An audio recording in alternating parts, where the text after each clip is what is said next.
¿Cómo hacia el Golfo de Samaná sucedió la primera batalla entre indios y cristianos? El domingo 13 de enero, estando sobre el Cabo Enamorado, que está en el Golfo de Samaná, de la isla española, envió el almirante la barca a tierra, y en la playa hallaron los nuestros algunos indios feroces en el aspecto, con arcos y flechas, que mostraban estar de guerra y tener el ánimo turbado y lleno de espanto. Pero habiendo trabado conversación con ellos, trocaron 2 arcos y algunas flechas y con mucha dificultad alcanzaron que alguno de ellos fuese a la carabela a hablar al almirante. Su habla se conformaba con su fiereza,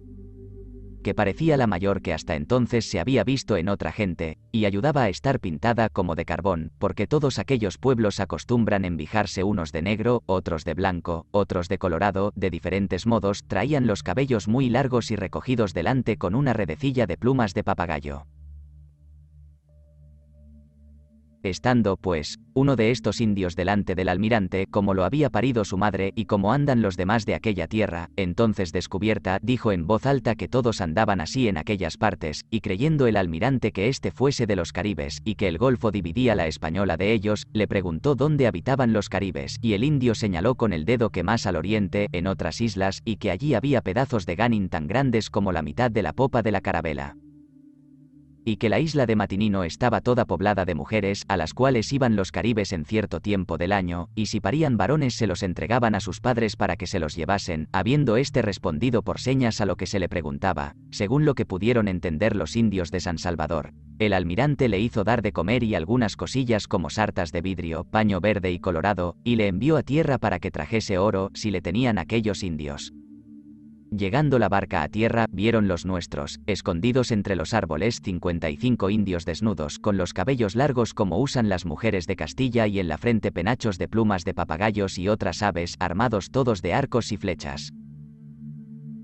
Cuando tomaron tierra los de la barca, el indio que iba en ella hizo señas a los otros para que dejasen las armas referidas y un palo grueso que llevaban en lugar de espada, porque como hemos dicho, no tienen hierro alguno, y después que se llegaron a la barca y los cristianos desembarcaron, empezaron a comprar arcos y flechas por orden del almirante y otras armas, pero habiendo vendido 2 arcos los indios, no quisieron vender más, antes como irritados y con muestra de querer prender a los cristianos,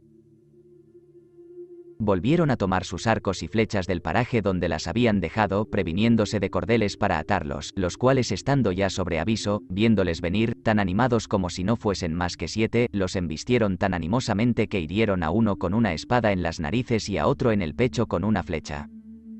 Espantados los indios de la osadía de los nuestros, considerando las heridas que hacían nuestras armas, huyeron, dejando caer arcos y flechas, y hubieran sido muertos muchos a no impedirlo el piloto de la carabela, a cuyo cargo le había enviado el almirante y por capitán de los que iban en ella.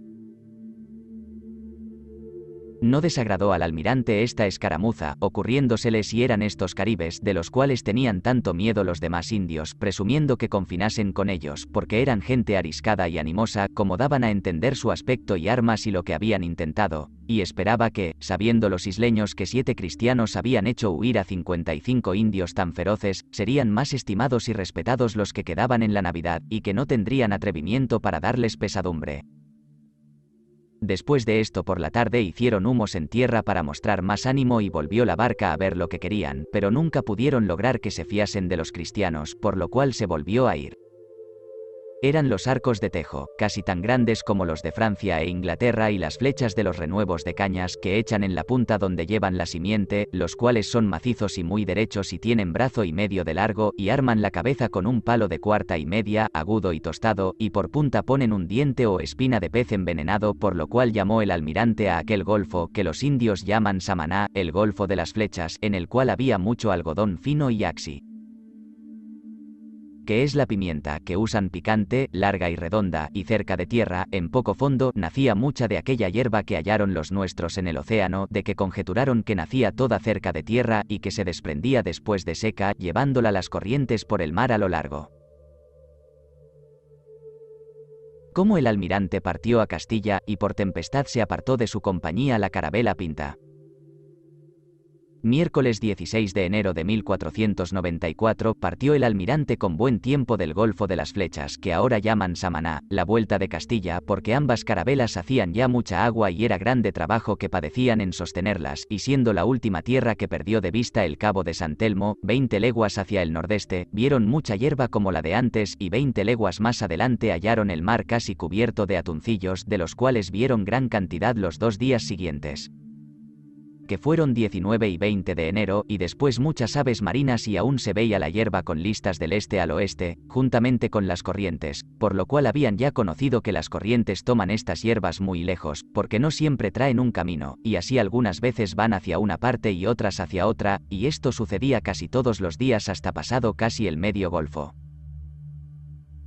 Después, siguiendo su camino, con buenos tiempos, navegaron tanto, que al parecer de los pilotos se hallaban a 9 de febrero hacia el mediodía de la isla de las Azores, pero el almirante decía que era más enfrente a 150 leguas, pues todavía hallaban listas de mucha hierba, que no vieron cuando fueron a las Indias hasta que se hallaron 263 leguas al occidente distantes de la isla de Hierro.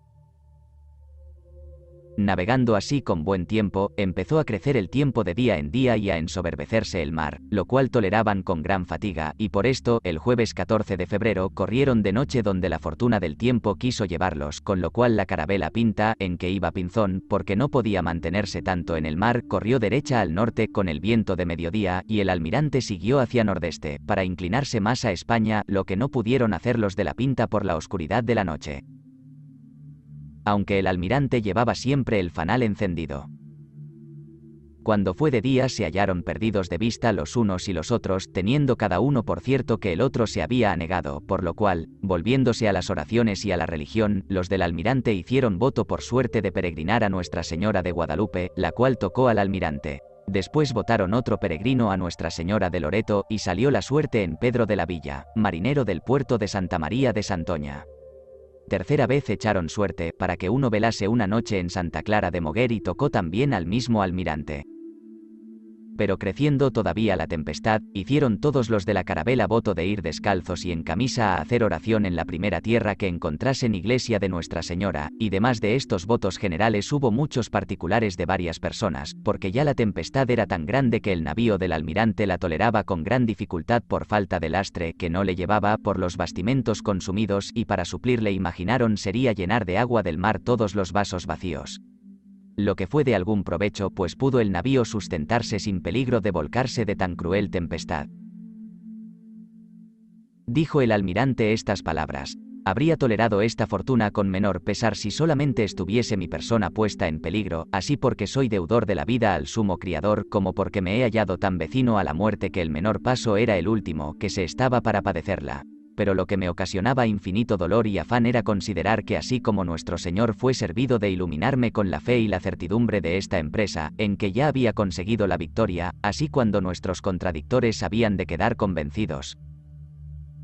Y vuestras altezas servidos de mí con gloria y aumento de su alto estado, quisiera su divina majestad estorbarlo todo con mi muerte, y sería más tolerable, cuando no fuese acompañado de la gente que traigo conmigo con promesas de próspero suceso, la cual viéndose en tanta aflicción, no solo maldecía su venida, sino es el miedo o el freno que les pusiesen mis palabras para no volver atrás, como estuvieron resueltos a hacerlo muchas veces, y sobre todo esto me doblaba el dolor, la representación de mis 2 hijos que había dejado en Córdoba,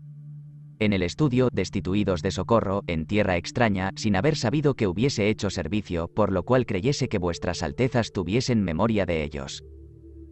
Y aunque por una parte me confortaba la fe que tenía de que nuestro Señor no permitiría que una cosa de tanta exaltación de su Iglesia, que con tantas contradicciones y trabajos había yo perfeccionado, quedase imperfecta y yo perdido, por otra parte consideraba mis pecados, por los cuales quería privarme de la gloria que conseguiría en este mundo, y de este modo, confuso entre mí, me acordaba de la ventura de vuestras altezas, que aun pereciendo yo y perdiéndose el navío, podían hallar modo de no perder esta conseguida victoria, pues era posible que por alguna vía tuviesen noticia de mi viaje. Por este motivo escribí en un pergamino, con la brevedad que pedía el tiempo, cómo dejaba descubiertas las tierras que había ofrecido, y en cuántos días, y por qué camino lo había conseguido, la bondad del país, la calidad de sus moradores, y cómo quedaban vasallos de vuestras altezas, en posesión de todo lo que había hallado. Este escrito, cerrado y sellado, dirigí con sobrescrito a vuestras altezas y con el porte o promesa de 1000 ducados a quien se lo presentase cerrado, para evitar que si se lo hallaban extranjeros no se valiesen del aviso que incluía contra la verdad del porte, y al instante hice que me trajesen un gran barril y envolviendo el pergamino en un encerado, metido después en una hogaza de cera, le puse dentro del barril y bien cerrado con sus aros le eché al mar, y todos creyeron que era alguna devoción. Y porque imaginé que podía suceder que no llegase a salvamento, acercándose los navíos a Castilla, hice otro envoltorio semejante y le puse en lo alto de la popa, porque si se sumergía el navío quedase el barril sobre las ondas a arbitrio de la fortuna.